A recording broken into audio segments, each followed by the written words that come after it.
In the vibrant town of Ekeocha, nestled at the edge of the mighty Obianuju River, stood a salon that captured the imagination of every woman who walked by. Adaku's crown of glory was not just a salon, it was a sanctuary of beauty, a luxurious haven where the finest hairstyles were crafted. Adaku, a woman of exceptional beauty and talent, had become the talk of the town. With her elegant demeanor, radiant skin, and long, flowing hair, she exuded grace, making her salon a magnet for women from far and wide. Her salon was an oasis, with its walls adorned with rich African tapestries, and the air always fragrant with the sweet scent of shea butter and lavender.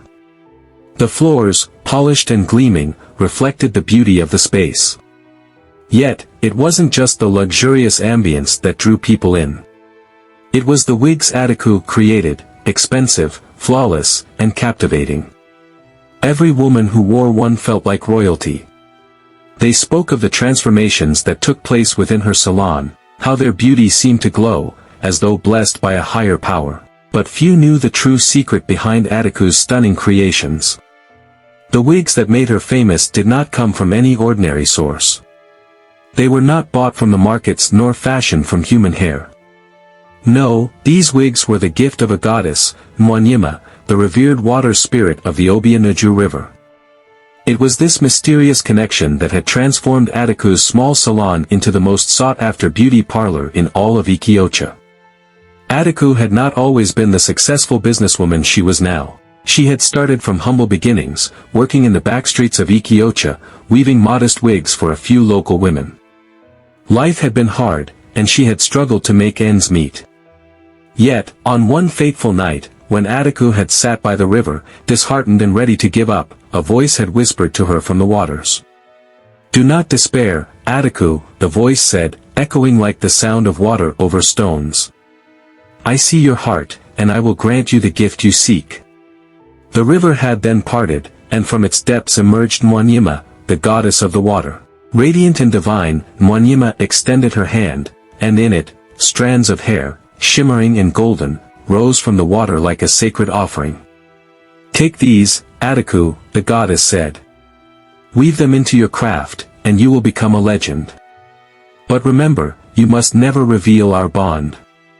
Grateful, Adaku had sworn to keep the goddess's secret. From that night on, she crafted her wigs from the divine strands gifted by Nwanyimma, and her business soared. Women from all over Ekeocha came to her, entranced by the magic woven into each strand. Adaku's wealth grew, and so did her influence. Her salon became a temple of beauty, and the women who wore her wigs were transformed, not just in appearance but in spirit. Yet as her fame grew, so did the envy of those around her. Others who had once been regarded as talented hairdressers now looked at Adaku's success with jealousy. Among them was Obianuju, a former rival who could not bear the sight of Adaku's rise to power. Little did Adaku know, the seeds of betrayal had already been sown in the shadows. Obianuju had once been the most celebrated hairdresser in Ekeocha. Her salon was the go-to place for anyone who wanted a new look, and her reputation was unrivaled. But ever since Adaku's crown of glory had begun attracting women from every part of the land, Obianuju's once thriving business had started to suffer. Women who had once swore by her skill now found themselves lured by the magical allure of Adaku's wigs, and this drove Obianuju to jealousy. Obianuju was a woman of great pride and ambition, and the sight of Adaku's success gnawed at her. She couldn't understand why, despite her own talent and years of experience, she could no longer capture the hearts of the women of Ekeocha. The more she watched Adaku's business thrive, the more she resented her. One evening, while walking home from her own salon, Obianuju overheard two women gossiping outside Adaku's crown of glory. They spoke in whispers, their eyes wide with wonder. "You've heard, haven't you?" one woman asked.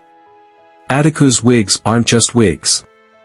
They're enchanted, made from hair blessed by a goddess." The second woman gasped. "A goddess?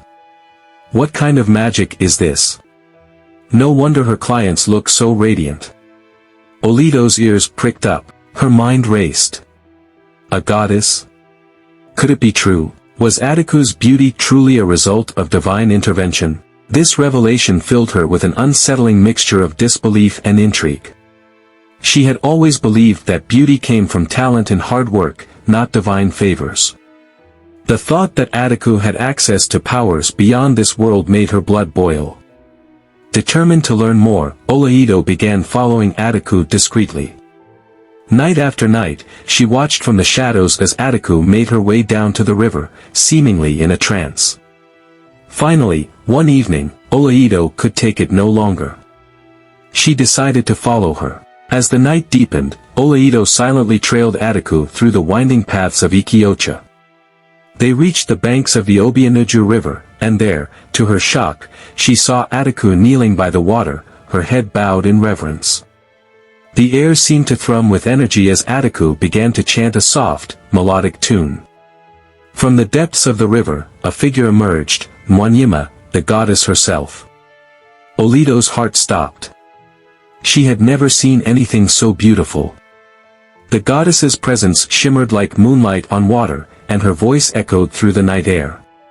"Adaku, my child," the goddess spoke, her tone both kind and commanding. "You have honored our bond, and in return, I will continue to bless you with beauty." Obianuju's eyes widened in disbelief. She had uncovered the truth, the secret behind Adaku's success. But what would she do with this knowledge? She retreated into the shadows, her mind already spinning with ideas. The power of the goddess was a force she could never hope to rival on her own. But perhaps, if she could harness it, she could reclaim her position as the queen of beauty in Ekeocha. After learning the truth about Adaku's divine connection, Obianuju became consumed with jealousy. It was not just the allure of the beauty she could never replicate, but the thought of losing her place as Ekeocha's premier stylist. How could she compete against a goddess? Yet, a fiery determination rose within her. If Adaku had received such gifts from the water goddess, then perhaps there was a way for her to gain access to this power too. One rainy evening, Obianuju made her way to the outskirts of Ekeocha, where the village's oldest and most mysterious woman, Nwanyimma, lived. Nwanyimma was a keeper of ancient secrets, a herbalist with knowledge of the supernatural. It was said that Nwanyimma could communicate with spirits, summon ancestors, and bend the very elements to her will. Many feared her, but Obianuju knew that desperate times called for desperate measures. Nwanyimma's hut was deep in the forest, hidden behind thick vines and towering trees. When Obianuju arrived, the atmosphere around the hut felt charged, as if the air itself was alive with power. The old woman welcomed Obianuju inside with a knowing smile, her eyes glinting like dark jewels in the flickering firelight. "I have been expecting you," Nwanyimma said in a voice as raspy as the dry leaves that littered the ground. "Your heart is heavy with envy, my child. But power, like beauty, is a double-edged sword." "I need to surpass Adaku," Obianuju replied, her voice barely above a whisper. "I need to learn how to command the river's magic. I want what she has. I will do anything." Nwanyimma's gaze softened as she studied the younger woman. Power is not something to be taken lightly. It comes with a cost, a price that cannot be paid with gold or land. Are you truly prepared to give up your soul for it? Obianuju's eyes flashed with impatience. "I am willing. I'll give whatever it takes." The old woman nodded and rose from her chair. She began chanting softly, summoning the spirits of the ancestors. The air grew thick with the scent of burning herbs and the faint whisper of voices from the past. Obianuju's heart pounded in her chest as she watched Nwanyimma's ritual unfold. The flames of the fire flickered higher, and a dark figure materialized before them, a tall, shadowy presence with glowing eyes and a wicked smile. It was Ekwensu, the trickster spirit, known for his mischievous nature and his dealings with those who sought power through deceit. He stepped forward, his long fingers reaching out to touch Obianuju's forehead. His voice was low and honeyed, like a serpent's whisper. "I can grant you what you seek, but know this, my child, the price will be steep. You will gain the power to break Adaku's bond with the goddess, to shatter her success. But with each use of the magic, a part of your soul will slip away. Will you pay this price?" Obianuju hesitated, but only for a moment. The fire in her chest burned too brightly to ignore. "Yes, I will." Ekwensu's smile widened as he handed her a thin, iridescent thread that seemed to shimmer in the light of the fire. "Take this thread," he instructed. "It will unravel the magic woven into Adaku's success. But remember, the more you pull, the more of yourself you will lose. There is no turning back once you begin." Obianuju's hands shook as she took the thread. She felt its power thrumming in her palms, like a live wire ready to surge through her veins. "I understand," she said, her voice steady, though her heart raced. With that, the spirit and the old woman vanished as suddenly as they had appeared, leaving Obianuju alone in the dark forest, the thread clutched tightly in her hands. Obianuju wasted no time in putting her new power to use. She had always been a clever woman, skilled in the art of persuasion and manipulation. But now, armed with the thread given to her by Ekwensu, she was a force to be reckoned with.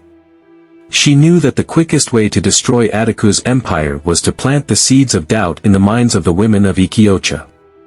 She began by approaching women who had once been loyal clients of Adaku. She whispered rumors into their ears, speaking softly of the strange connection between Adaku and the river goddess. She hinted that the beautiful wigs Adaku sold were not just a result of talent, but of dark magic, an unholy pact that came with a hidden cost. "Have you ever wondered why Adaku's clients always seem to find wealth after visiting her salon?" she would ask, her voice filled with suspicion. "What if those wigs are more than they appear? What if the goddess herself is controlling things?"